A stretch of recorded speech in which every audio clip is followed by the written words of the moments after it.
Russian armed forces initiated the largest-scale invasion seen in Europe since the Second World War, when nearly 200,000 of their troops invaded Ukraine. The event has understandably shocked the rest of the world, and has completely changed the way that our globalized society was operating before in countless ways. But one of the places that has been the most shocked and alarmed by the sudden invasion is a faraway island halfway across the world in the Pacific. Taiwan.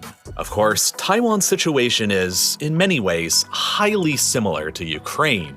Both are smaller, de facto independent states directly next door to a culturally similar, but larger and much more powerful country that once historically ruled over their territory, and continues to consider them to be fully within its own sphere of influence, if not outright control. For centuries, the island of Taiwan was ruled by the Chinese Qing dynasty in Beijing, and the population became majority ethnically Han, as in the rest of China.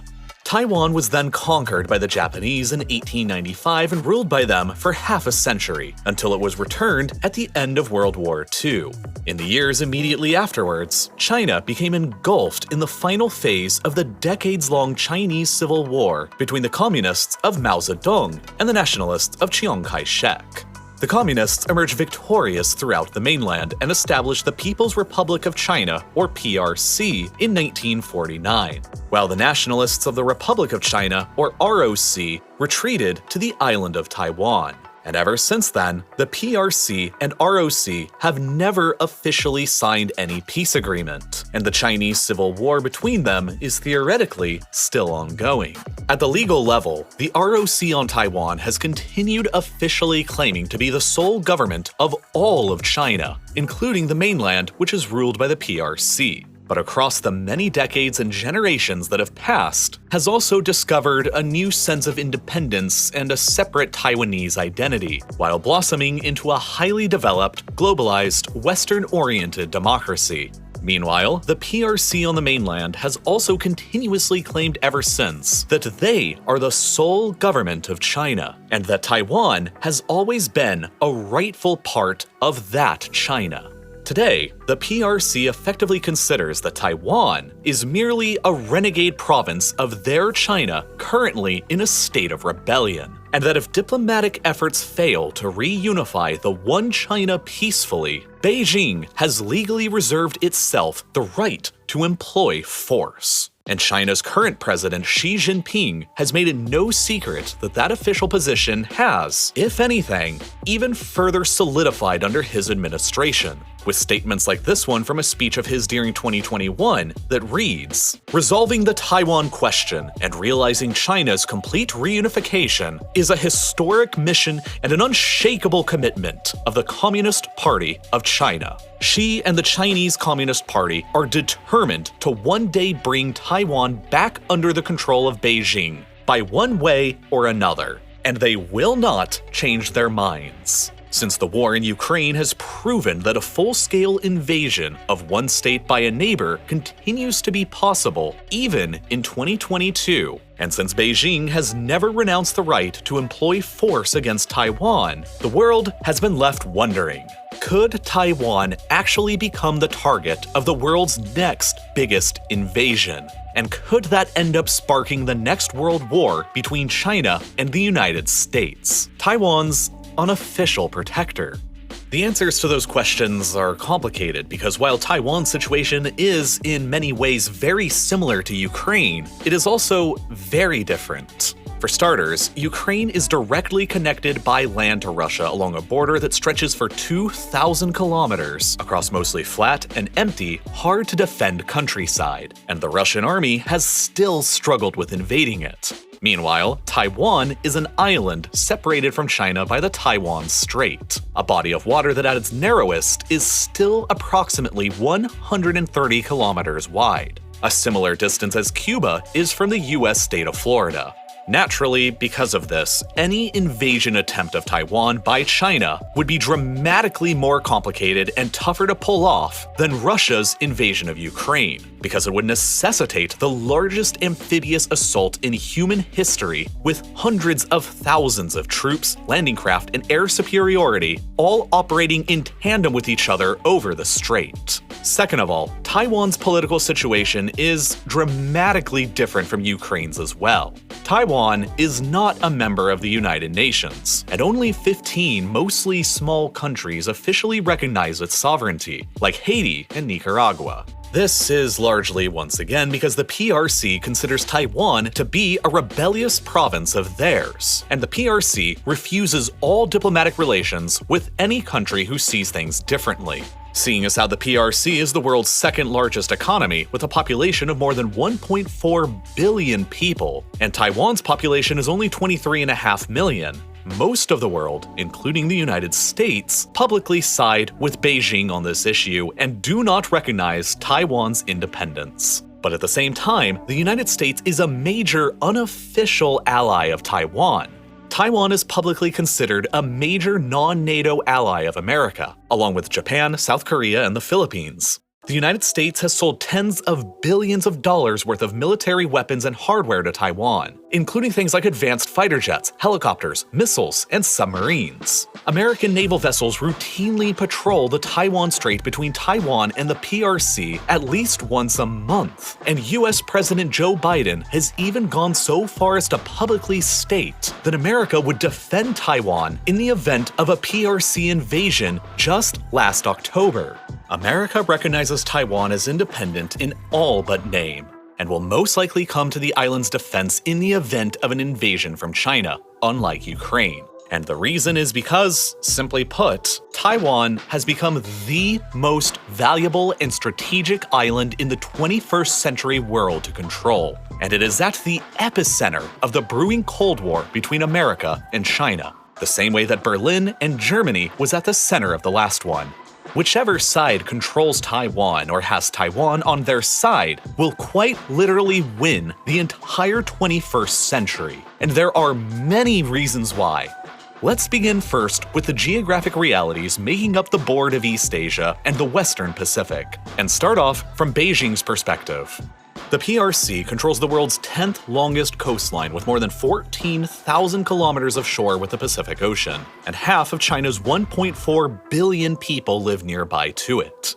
Many of the largest port cities in the world, like Hong Kong, Shenzhen, Ningbo, Shanghai, Qingdao, and Tianjin, lie directly on this coastline and connect China's heavily export-driven economy to the rest of the world's global supply chains. However, access to the greater world ocean from this long shoreline is confined by thousands of islands, both large and small, stretching down from the Japanese archipelago, the Ryukyu Islands, Taiwan, the Philippines, and the islands of Borneo and Sumatra, which naturally separate the Yellow, East China, and South China Seas from the greater Pacific Ocean through a series of dozens of choke points zigzagging in between them. And unfortunately for Beijing, this entire island chain directly off their coastline and all the choke points in between are almost all entirely allied to or under the influence of their greatest geopolitical opponent, the United States. Every possible route that the Chinese Navy or Chinese merchant ships can take right now out into the greater Pacific leads directly through or near a major US allied controlled choke point. And it's very intentionally designed that way. Within American foreign policy, this strategy is well known as the First Island Chain, and it was initially developed back in the 1950s after the communists first took over the Chinese mainland.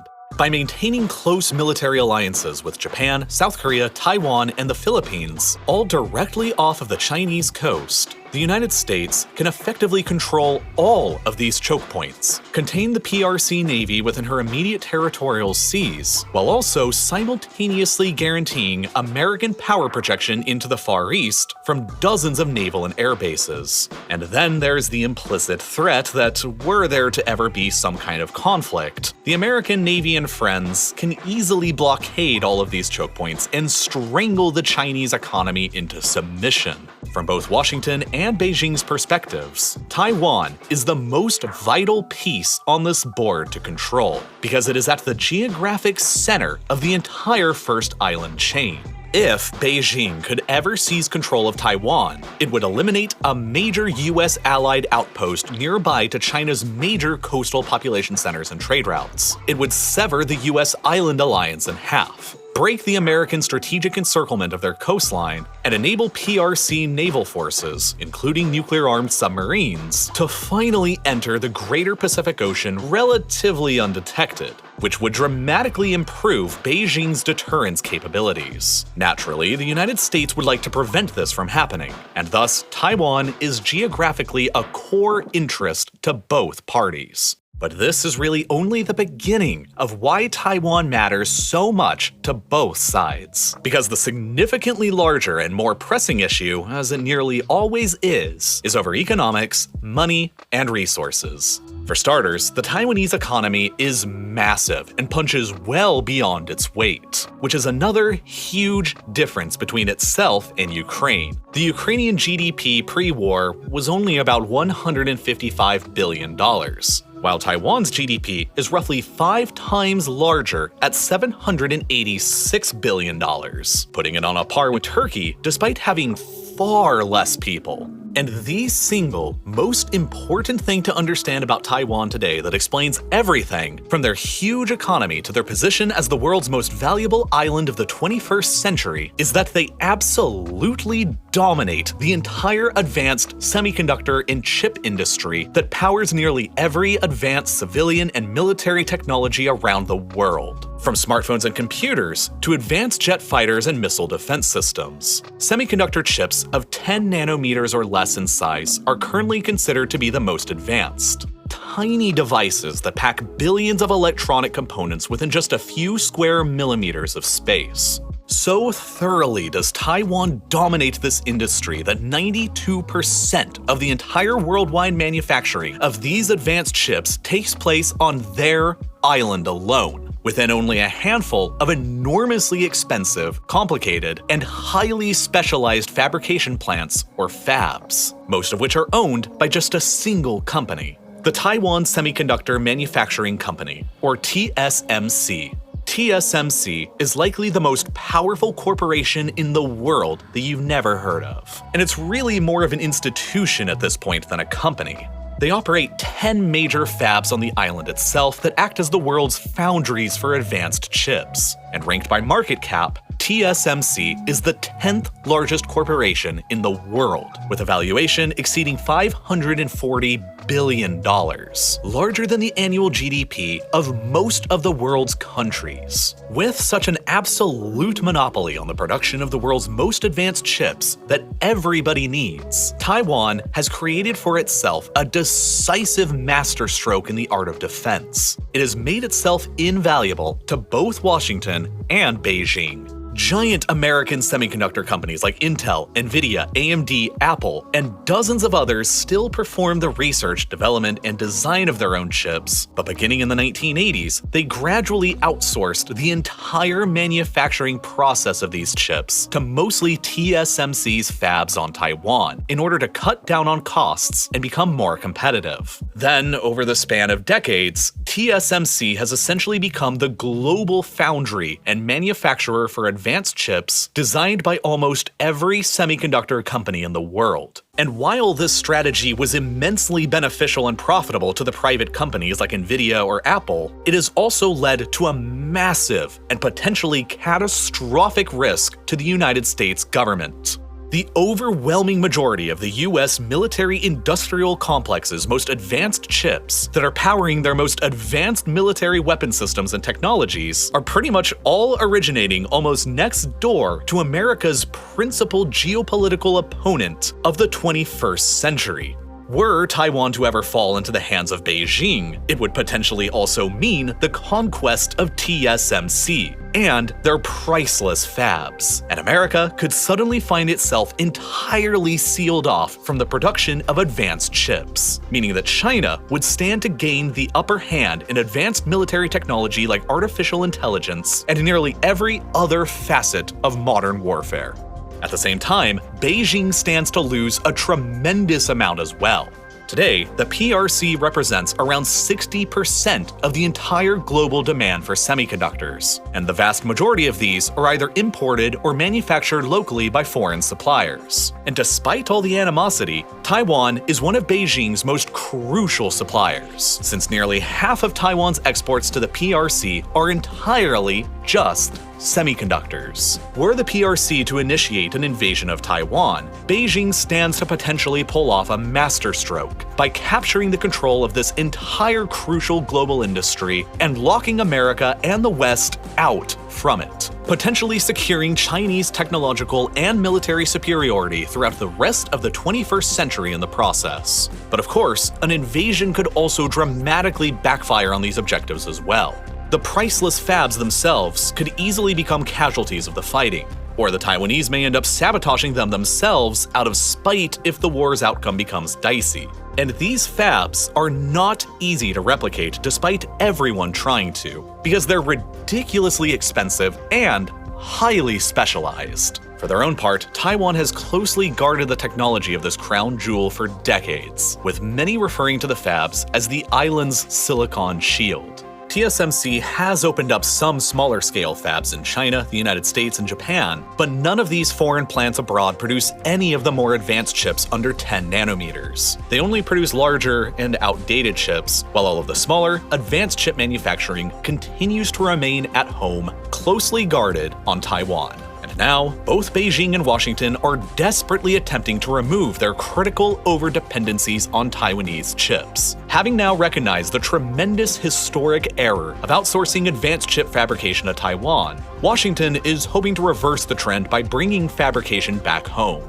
Through careful diplomacy and economic incentives like the CHIPS Act, set to allocate $52 billion of government investments for US-based domestic chip manufacturing, America has convinced Samsung to build a $17 billion factory in Texas, Intel to build a $20 billion factory in Ohio, and most peculiarly, TSMC themselves to build a $12 billion fab in Arizona, about the same price as a brand new Ford-class aircraft carrier. Crucially, this will become the first fab constructed outside of Taiwan by the company that'll produce the more advanced 5nm chips. However, TSMC is not about to give up their home-based Taiwanese advantage. While their Arizona plant will be producing 5nm chips, it won't become operational until at least 2024, by which time the 5nm process is projected to be fully replaced by TSMC's newest 3nm process back within the Taiwanese fabs as the latest technology, and they've already initiated research and development into 2nm chips. And while the US government may be investing $52 billion into domestic chip manufacturing, TSMC alone will be spending roughly double that, at $100 billion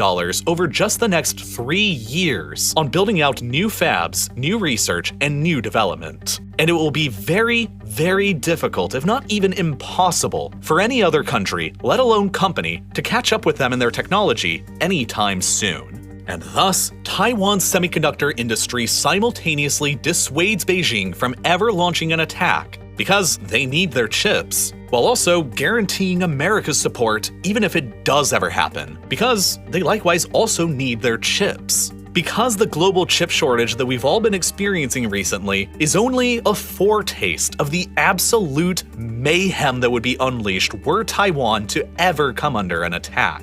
The loss of even a single year's output from the fabs on Taiwan would immediately bring the entire global electronic supply chain down to its knees. And everyone, including Beijing, are acutely aware and cautious of this. But that still doesn't necessarily mean that they won't attack. The most critical component to understanding Beijing's calculus in an attack on Taiwan is China's own looming internal demographic problems. China's own population is expected to peak by 2025, whereafter it will begin to decline steadily for decades as the country completes the demographic transition already seen in places like Europe and Japan. And perhaps even more critically, China's working age population already did peak more than a decade ago back in 2010. and has since been declining at nearly twice the rate of the American working-age population. And unlike America, who welcomed more than 1.2 million new permanent residents through immigration in 2016, China has almost zero pull on foreign workers from abroad, as they only welcomed 1,576 new permanent residents during that same year as America,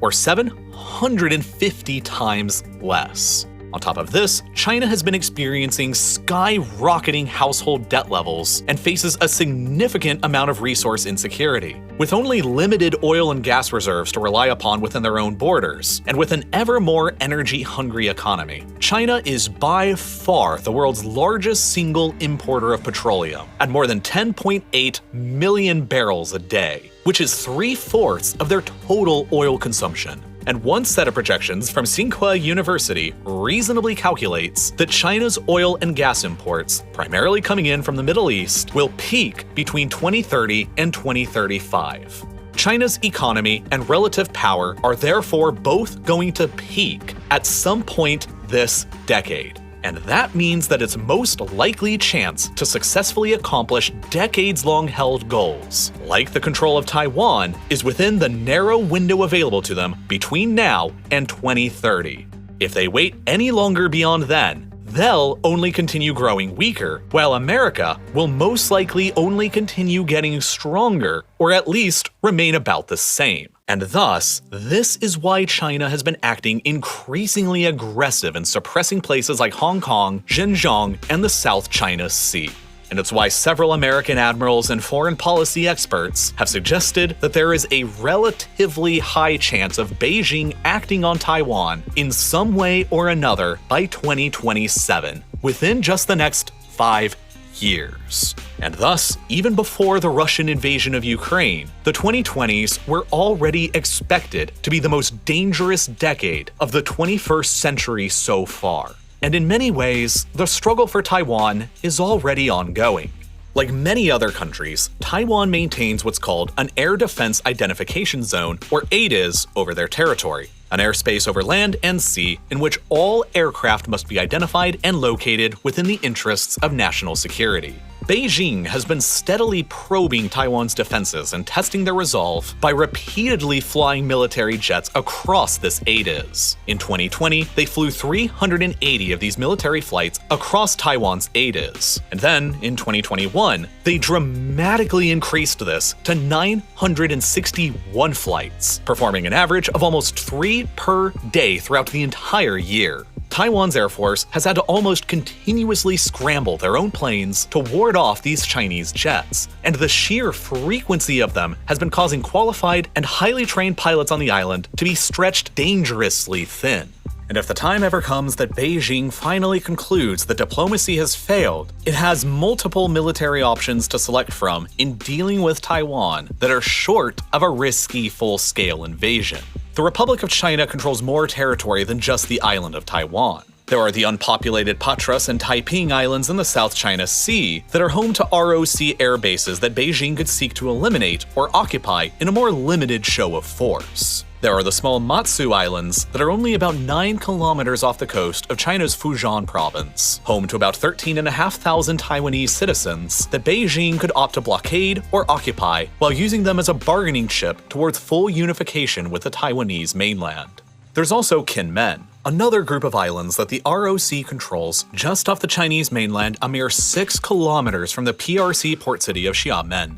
However, Kinmen is home to 140,000 ROC civilians. So while it would be a more audacious move than occupying the Matsu Islands, an invasion and occupation of Kinmen would be substantially easier to pull off than an invasion of the Taiwanese mainland, and like the Matsus, could be used as a bargaining chip towards the bigger goal of full unification. If these limited invasions fail to deliver results, Beijing could still utilize their navy to implement some form of blockade over Taiwan in order to attempt to pressure them before resulting to the full-scale invasion option. But it may not matter, because any of these supposedly more limited options could still skyrocket international tensions and bring the United States into a war against them. Thus, Beijing may end up coming to the conclusion that all of these supposedly limited options are equally as risky as the full-scale invasion option is, and simply choose to go full send. But an actual invasion of Taiwan will likely entail successfully pulling off the most complicated military operation ever in human history, while successfully holding off the world's greatest military superpower and minimizing collateral damage on the island. No easy feat. It's been estimated before that in order to successfully occupy and subdue the territory of a hostile population, an invading army needs an occupation force of roughly 20 soldiers per 1,000 civilians. Owing to Taiwan's population of more than 23.5 million, that means that in order to have any hope of success, the Chinese would need to commit at least 400,000 troops to the invasion and occupation of the island. And that's not even factoring in the potential for casualties while crossing the strait or landing on the beaches. In reality, China would likely need to commit more like 600,000 troops into the operation, which is nearly 1/3 of their current active duty forces of 2 million personnel. To put all of these figures into perspective, the Allied invasion of D-Day at Normandy in 1944 remains the largest amphibious invasion in military history so far, and it only involved 156,000 invading Allied troops. The Chinese would require 4 times as many men to pull off a successful invasion of Taiwan, and they would need an absolute armada made up of thousands of transport and defense vessels to carry them across the strait, and thousands of planes and missiles flying through the skies above to defend them and lighten up the ROC defenses on the beaches. Building up the huge amount of supplies and logistics for such an enormous operation across the coast from Xiamen to Fuzhou would be impossible to keep a secret from America. And then there are only limited available landing positions on Taiwan itself. The eastern 2/3 of the island are dominated by mountains, and the coastline there is almost entirely rugged cliffs that are entirely unsuitable for a landing force. The western third is dominated by a low and gentle plain where most of Taiwan's population resides, but much of the waters in the west are shallow and hostile to the thousands of ships that would be swarming in from the mainland. Thus, there are only a small handful of beaches across the southwestern and northern edges of the island that would make for suitable PLA invasion and landing sites, and Taiwan has ample opportunity to build extensive fortifications across them to protect them. Further, most of TSMC's fabs are located nearby to these beaches and would almost immediately fall directly within the line of fire, and their destruction would be a massive loss to the invading Chinese military. And even if they do successfully land on the beaches without destroying any of the fabs, a Taiwanese insurgency deeper within the mountains of the island's interior would be incredibly challenging for any military to snuff out.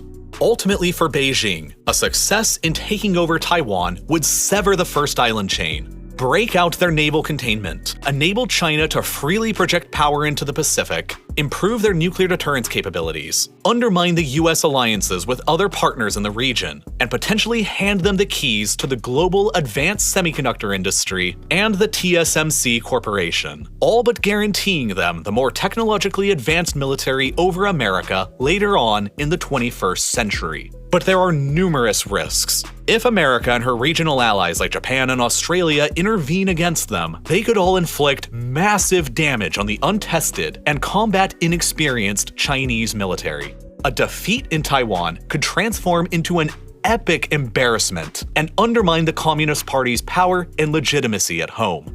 On the other side of the coin, a Chinese conquest of Taiwan would be a crippling blow to America and the Western alliance. Overnight, the US's position as the leading power in Asia would be completely undermined. US allies in the region would become more susceptible to economic and military pressures coming from Beijing, and some might even switch over to the other side. Some, like Japan, might even begin to seek to fully remilitarize themselves and seek out nuclear weapons for deterrence. And, worst of all, America could find itself locked out from the future of advanced chip manufacturing and lose their status as the world's most advanced military to China, while also suffering all of the associated economic consequences of US-based semiconductor companies losing their manufacturing hub. And there's no guarantee that the American military would prevail against the incredible increasingly more capable and powerful People's Liberation Army, even if it did intervene. And so, while an eventual conflict between Beijing and Washington over Taiwan is uncertain, one thing absolutely is. Whoever between them is allied to or controls Taiwan by the end of this decade will be all but guaranteed to be the most powerful empire for the rest of the 21st century. And the reverberations of any conflict there will be felt for generations to come on both sides. And based on